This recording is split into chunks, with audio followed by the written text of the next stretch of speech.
오늘도 기도하며 또 하나님을 경외하며 살아가는 우리 사랑하는 성도님들의 삶이 완전케 되어지는 은혜로 가득하시기를 주의 이름으로 축복합니다. 오늘 말씀의 제목, 여기 13절에 있는 말씀을 제목 삼았습니다. 내 하나님 여호와 앞에서 완전하라.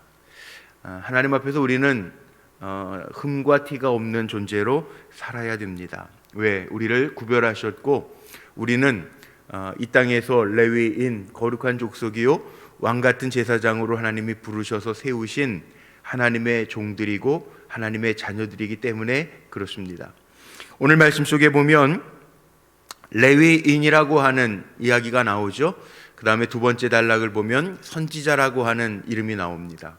우리는 이 땅에서요, 세상을 이끌고 가는 사람, 세상을 변화시킬 수 있는 사람, 세상에 빛을 비추고 소금의 맛을 낼 수 있는 역할을 감당하면서 살아야 할 사명이 저와 여러분에게 있습니다.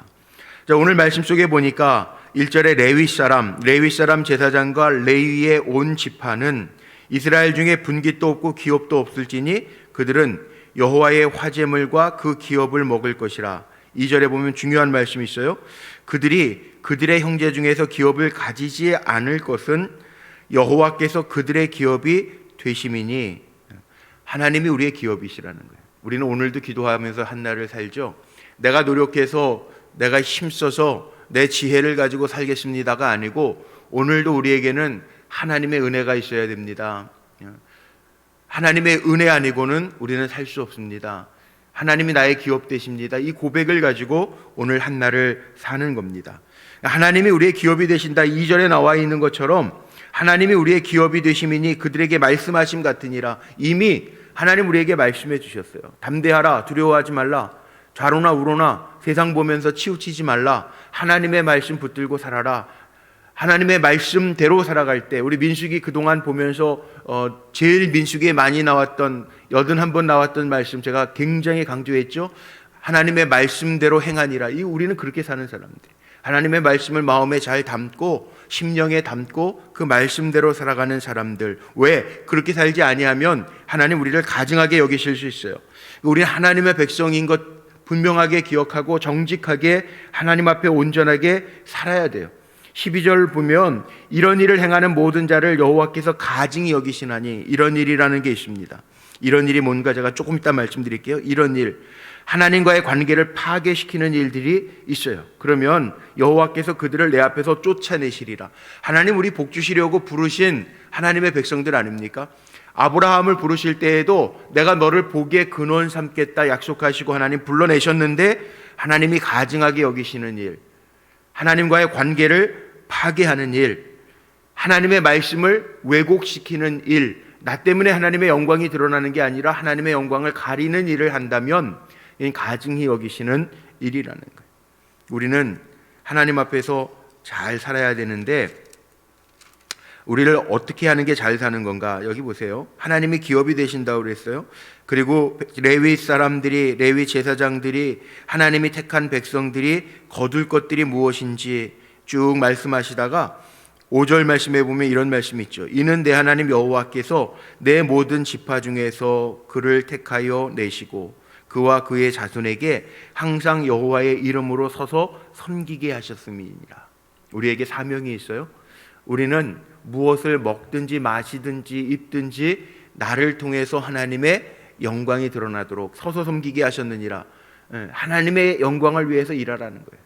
하나님의 영광을 가리우지 말고 나를 통하여 우리가 반사 역할을 하는 거예요. 하나님의 영광을 드러내는 삶을 살아나는, 하나님의 영광을 우리가 가로채는 게 아니라 하나님의 영광을 드러내는 삶을 살아내라고 말씀하고 있는 거죠. 우리는 어디에서 살든지요, 우리는 그의 하나님 여호와의 이름으로 섬길 수 있나니. 7절에 나와 있는 것처럼 우리는 하나님 섬기면서 하나님이 나의 기업이십니다, 나에게는 하나님의 섭리가 있습니다 고백하면서 살라는 거예요. 자, 그럼 하나님 가증히 여기시는 게 뭔가? 제가 뒤로 가서 본다고 그랬죠. 자, 보세요. 9절부터 보세요. 9절에 보면 내 하나님 여호와께서 내게 주시는 땅에 들어가거든 너는 그 민족들의 가증한 행위를 본받지 말 것이니 그의 아들이나 딸을 불가운데로 지나게 하는 자나 점쟁이나 기륭을 말하는 자나 요술하는 자나 무당이나 진언자나 신접자나 박수나 초혼자를 너희 가운데 용납하지 말라. 이런 일을 행하는 모든 자를 여호와께서 가증히 여기시나니 이런 가증한 일로 말미암아 내 하나님 여호와께서 그들을 내 앞에서 쫓아내시느니라. 너는 네 하나님 여호와 앞에서 완전하라. 오늘 제가 제목 삼은 말씀인데 완전하라. 하나님이 가증히 여기시는 것을 내 삶에서 구별해내는 게 참 중요합니다. 우리는 신앙을 갖고 사는 사람이기 때문에 세상 사람들 그냥 따라가면서 사는 거 아니고 세상의 환경에 물들면서 적응하면서 사는 사람들이 아니고 우리는 하나님의 뜻대로 사는 사람들이에요. 바른 교훈, 하나님의 말씀대로 행해야 할 사람들이에요. 그러니까 우리는 가장 중요한 게 있어요. 뭐가 있냐 하면 저와 여러분에게는요 하나님의 섭리가 있어요. 안 좋은 일은 하나님의 섭리가 아닌 것 같은데요, 아닙니다. 우리가 생각할 때 안 좋은 일인 것 같은데도 그 안에는 뭐가 있냐면 하나님의 섭리가 있어요. 그러니까 우리는 세상에 귀 기울이면서 살 필요 없어요. 요즘에는 뭐 전철을 타도 다들 스마트폰, 핸드폰 보면서 가잖아요. 뭐 신문도 핸드폰 보면 다 나와 있으니까 인터넷 연결해가지고 신문도 보고 소식도 듣고 그러죠. 예전에 저희 대학 다닐 때 프로 야구도 나오고 막 그러면서 그 뭐가 유행했냐면 지금은 전철에 그게 잘 없더라고요.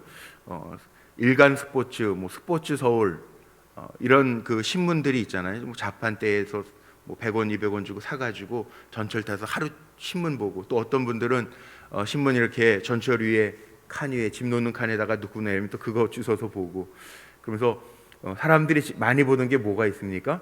오늘의 운세. 우리는 하루를 이렇게 기도하면서 하나님의 섭리가 있어. 어려운 일이든 아니면 좋은 일이든 난 하나님의 사람이야. 하나님의 섭리가 있어.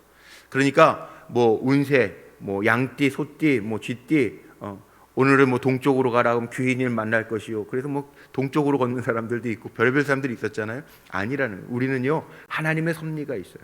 그러니까 부모님들이 잘 가르쳐야 돼요. 아이들이 오늘 운세 보니까 엄마 움직이지 말래. 아니야, 너는 너의 운명은 너의 길은 하나님이 인도하실 거야. 엄마가 적어도 그렇게 가르쳐. 성경에 다 나와 있는 거예요. 그렇게 살라는 거예요. 다르게 살라는 거예요. 세상 사람들과 똑같이 살지 않아. 우리에게는 하나님의 섭리가 있음을 알게 하면 되는 거예요. 그런데 요즘에 부모님들이나 보세요 한번 세상의 풍조에 다 따라가면서 그래 하나님도 양보하실 거야. 성경이 없잖아요. 하나님이요 그렇게 용납하지 말아야 될 것들이 있어요. 오늘 말씀 속에 보면 하나님 용납하지 아니하신대요.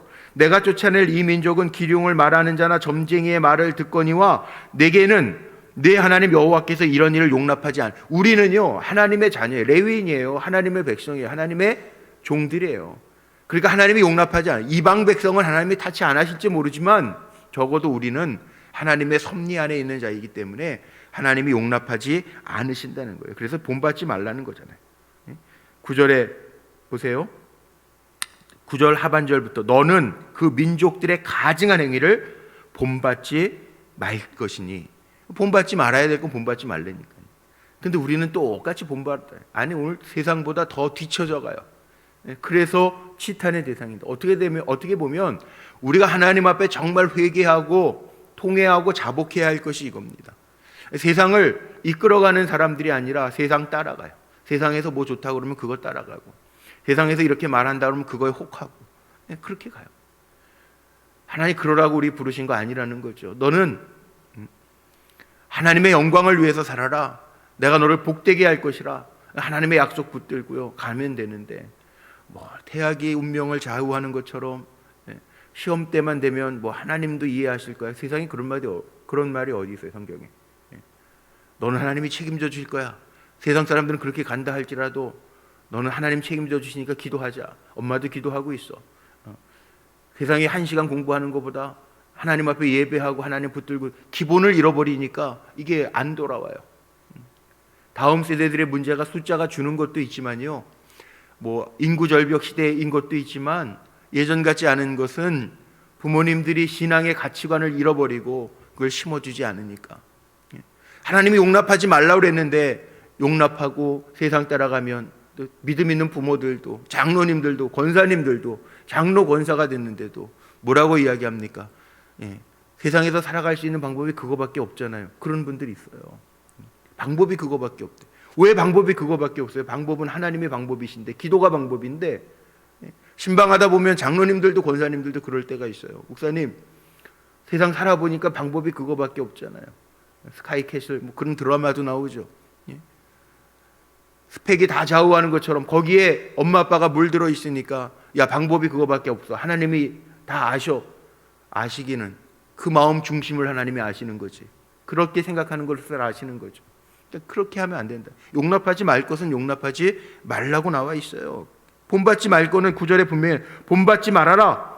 14절 용납하지 아니하신다. 용납하지 마. 11절에도 나오네. 너희 가운데 용납하지 말라. 용납하지 말라는 거예요. 그리고 13절에 완전해라. 하나님 앞에서 완전하라. 이 완전이라는 단어가요, 거룩함이에요. 거룩함. 하나님 앞에서 거룩하라는, 내가 거룩한 것처럼 너희도 거룩해라. 정직해라. 하나님 앞에 정직해라. 내 삶에 하나님의 섭리가 있음을 기억하고 살아라. 내 법도와 명령과 규례를 지키면, 이 모세 오경은요, 이 신명기까지 5개 성경은요, 하나님의 명령과 법도와 규례를 따라 지켜 행하면 그건 복 주신다는. 그런데 그거 잊어버리면 아무리 수고해도 땀 흘린 대가가 없어요. 이 성경이 우리에게 가르쳐 주시는, 하나님의 말씀이 가르쳐 주시는 명령이에요. 명령. 그리고 그 다음에 나오는 게 뭐예요? 15절부터 나오는 거. 선지자를 일으키실 약속. 이렇게 제목이 붙어 있는데, 선지자 제도. 그러면 사람이 뭔가 눈에 보이는 게 있어야, 들리는 게 있어야 행할 텐데, 그 땅에 들어가서 그 땅 백성들이 섬기는 신이나 뭐 점술가나 이런 사람들, 박수, 무당, 요술하는 자, 이런 사람의 말을 듣지 않으려면 어떻게 해야 되느냐? 하나님이 선지자. 자, 여기 보세요. 15절.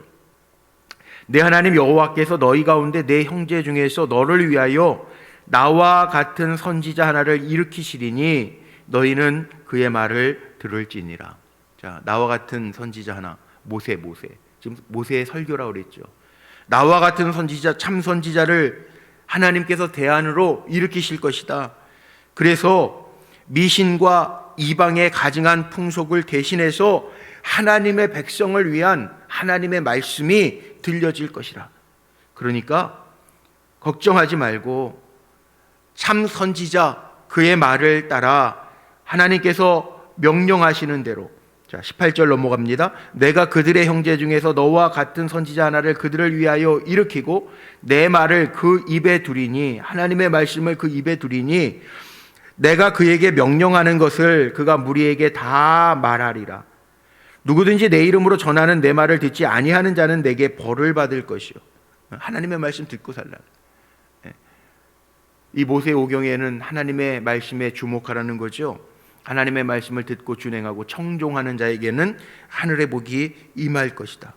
그러나 듣지 아니하는 자, 또 전하는 것도 잘 전해야 돼요. 여기 20절에 보면 만일 어떤 선지자가 내가 전하라고 명령하지 아니한 말을 제 마음대로 내 이름으로 전하면, 우리는 하나님의 사신인데 이 종들, 말씀을 맡은 종들도 참 중요한 게, 여기에 보니까 하나님의 말씀을 전하라고 했는데 제 마음대로 내 이름으로 전하면 안 되죠. 우리는 주의 사신, 속장님들도 그렇고 부모님들도 다 마찬가지예요. 목회자들 더 마찬가지고요.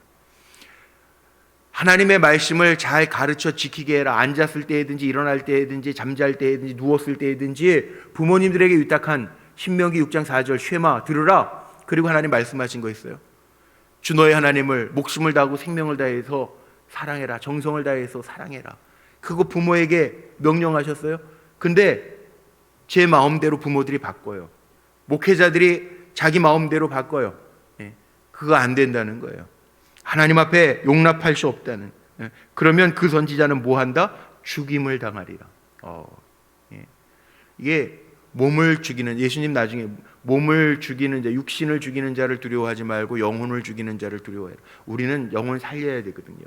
다른 사람의 영혼도 살려야 되고 자녀들의 영혼도 살려야 되고 목회자 성도들의 영혼을 살려야 되고 속장님들도 마찬가지예요. 나에게 맡겨준 속도원들, 그게 5명이든 6명이든 그의 영혼을 살려야 돼. 선한 영향력을 끼치면서 살려야 되는데 다 죽여놓으면 안 돼. 다 죽여놓으면 안 돼. 이단에 넘어가는 사람들, 정말 그건 큰일 날 사람들이에요. 주의 이름을 전해야 되는데 그럼 사람들이 무식해서 따라오면 어떡하죠? 여기에 나와 있어요. 하나님은 다 아세요. 너무나도 세심하세요. 하나님은 섬세하세요. 기가 막히게 섬세. 성경을 읽을 때마다 진짜 느끼는. 이번 주 칼럼 제가 하나님 섬세하신 하나님이라고 하는 주제로 칼럼을 썼는데 정말 하나님 섬세하세요. 너무나도 잘 아시기 때문에 정확하게 말씀.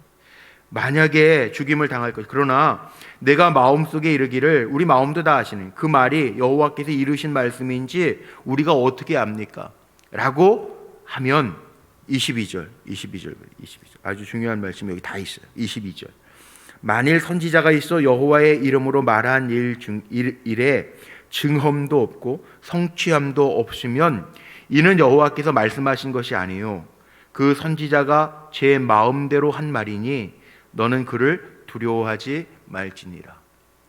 정말 하나님이 일으키신 선지자의 말은 두려워하고 잘 듣고 지켜 행해야 되는데 거짓 선지자와 참 선지자는 어떻게 구별할 수 있는가? 여기 하나님의 말씀 바로 전하는지 바로 교훈 전하는지 봐야죠. 여호와의 이름으로 말한 일이 증험도 없고 성취함도 없으면 여호와의 이름으로 가르쳐야 돼. 하나님의 이름, 우리 함부로 하면 안 되지만 하나님의 이름으로 가르치는, 그리고 그 말씀의 증험, 성취, 열매, 말씀의 열매. 그래서 우리 감리교신학대학의 구약 교수님이었던 왕대일 교수님이 쓴 책 가운데 그 거짓 선지자, 그 참 선지자 증명하는 법이 있어요. 그 뭐냐? 그 당시에는 모르잖아요. 사람들이 이게 거짓 선지자인지, 뭐 선지자가 한둘 나왔겠어요? 구약 서양 성경에도 대선지자가, 소선지자가 있어요. 선지자 중에 참 선지자를 구분하는 방법은 그 말씀대로 성취되었는지 여부를 봅니다. 정말 눈물을 흘려가면서 예레미야 같은 경우에 때로는요 마음을 쓰게 하더라도 하나님의 말씀을 전했을 때 그 말씀대로 이루어졌을 때 참 선지자가 돼요. 그러나 달콤하게 들려도 그 말씀대로 되어지지 않으면 그건 거짓 선지자였다는 거예요. 참 선지자, 거짓 선지자를 구별하는 방법이 여기 나와 있는 22절에 나와 있는, 만일 선지자가 있어 여호와의 이름으로 말한 일 중에, 여호와의 이름으로 말해야죠. 물론 하나님의 종들이니까. 그리고 말한 일에 증험, 성취함도 없으면 거짓 선지자라는. 그러나 그 말씀이 쓰고 내 마음에 걸림돌이 되는 것 같아도 그 말씀대로 되어지면 그 말씀은 그 참 선지자의 말씀이라는 거죠. 그러니까 우리는 어떻게 해야 되느냐? 자극적이고 달콤한 거에 휩쓸리면 안 돼요. 이단에 안 빠질 것 같은데 이단에 빠지는 사람들 보면 달콤한 거에 빠져가지고 자기 마음에 드는 말만 들으니까 또 거기에 가서 뭐 성경 공부가 어땠네 저땠네 그러면서 빠져요. 돌아올 수 없을 만큼 간 다음에 나중에 가슴을 치고 후회해도 늦어요. 돌아오지도 잘 않겠지만 늦어요. 우리 영적인 존재이기 때문에 바로 잘 판단하는 게 얼마나 중요한지 몰라요.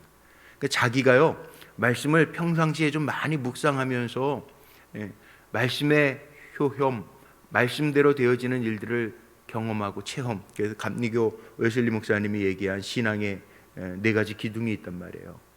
거기에는 이성도 있어요, 성서도 있어요, 교회 전통도 있어요, 체험도 있어요. 신앙의 4 기둥이 있는데 뭐 하나에만 치우쳐 빠져. 그럼 위험해져요.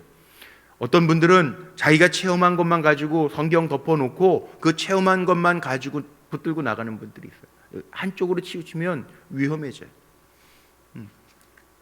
우리 이렇게 강대상에 있는데 이게 4가지 다리가 있잖아요. 사각형이니까 4다리가 있겠죠. 서로 받쳐주면서 이게 흔들리지 않고 요동치 않는. 한쪽이 없거나 한쪽만 길면 이거는 온전하게 이렇게 서 있을 수가 없어요. 신앙도 마찬가지라는. 그래서 성서, 하나님 말씀, 전통, 교회 전통, 이성, 나에게 주신 이성, 신앙의 양심, 그리고 체험, 다 중요한. 이게 신앙을 이루는 기준들이라는 거죠. 우리는 말씀 많이 읽고 경험하고 또 기도하면서 하나님의 인도하심을 체험하면서 나에게는 하나님의 섭리가 있네. 이거 알아야 돼요. 하나님의 섭리가 있죠. 물론 지금 상황이 다 성도님들마다 다를 겁니다. 어떤 분들은 힘들어가지고 정말 매일매일 울면서 지내는 분들도 있고, 어떤 분들은 이 어려운 가운데에서도 특수를 누리는 분들도 있어요. 그럼 왜 나에게 하나님 왜 이 어려운 때 이런 은혜를 주셨는가? 나누면 돼요. 힘들 때에는 하나님이 버린 게 아니에요. 하나님의 섭리가 있어요. 그 일들을 통해서 하나님 깨닫게 하시는 게 반드시 있어요. 근데 그건 나중에 하나님의 섭리 안에 있다면 나중에 하나님 알게 하세요. 이랬구나. 이래서 이런 일들이 하나님 나에게 펼쳐놓으셨구나. 섭리가 있다고. 제가 예언컨대 주님을 사랑하면서 나아가는 성도들 중에 하나님의 섭리가 없는 사람은 아무도 없어요. 오늘 말씀이 그거예요. 신명기 18장의 말씀. 우리는 하나님이 레위인 왕 같은 제사장으로 부르셨기 때문에 저와 여러분에게는 뭐가 있다? 하나님의 섭리가 있다. 그거 알고 하나님이 나의 기업이시다. 그거 기억하고 어렵다고 힘들다고 점술과 이방 사람들이 하는 것처럼 그렇게 따라다니지 말고, 몇 년 전에 목회와 신학에 나온 책에 난 그거 안 믿는데 설마 그 정도 될까? 그런데 기독교인 중에 20% 정도가 점친되는 거예요. 점친되는. 요즘에는 그런 거 많이 없어졌더라고요. 요즘 카페는 점잖게 애들 다 이렇게 컴퓨터 하루 종일 앉아서 이렇게 가보니까 노트북 보고 막 일도 하고 그래요. 근데 옛날에 불과 몇 년 전만 해도 강남 같은 데에는 사주 취업은 봐준다고 커피 한 잔 값에 5,000원만 더 내면 애들 그거 봐주고 그랬다. 거기에 우리의 운명이 있지 않아요. 우리에게는 하나님의 섭리가 있어요. 그렇기 때문에 주의 말씀 붙들고 가는 거예요. 하나님이 하실 거다 믿고 가는 거예요. 막힌 것 같은데 우리는 기도하면 벽도 문이 된다. 그 마음으로 가는 거예요. 내가 기도로 밀면 이건 문이야. 하나님이 여실 거야. 그 마음으로 가는 거예요. 하나님의 섭리가 있기 때문에 그렇게 살라는 거예요. 그러니까 오늘 마지막 절 말씀이 뭡니까? 너는 그를 두려워하지 말라. 거짓 선지자 두려워하지 말고 세상적인 환경 두려워하지 말고 나는 하나님이 택하신 왕 같은 제사장이야. 택하신 족속이야. 그거 기억하면서 살라. 오늘도 그렇게 살아내는 믿음의 종들이 다 되시기를 주님의 이름으로 축복합니다. 기도하시겠습니다.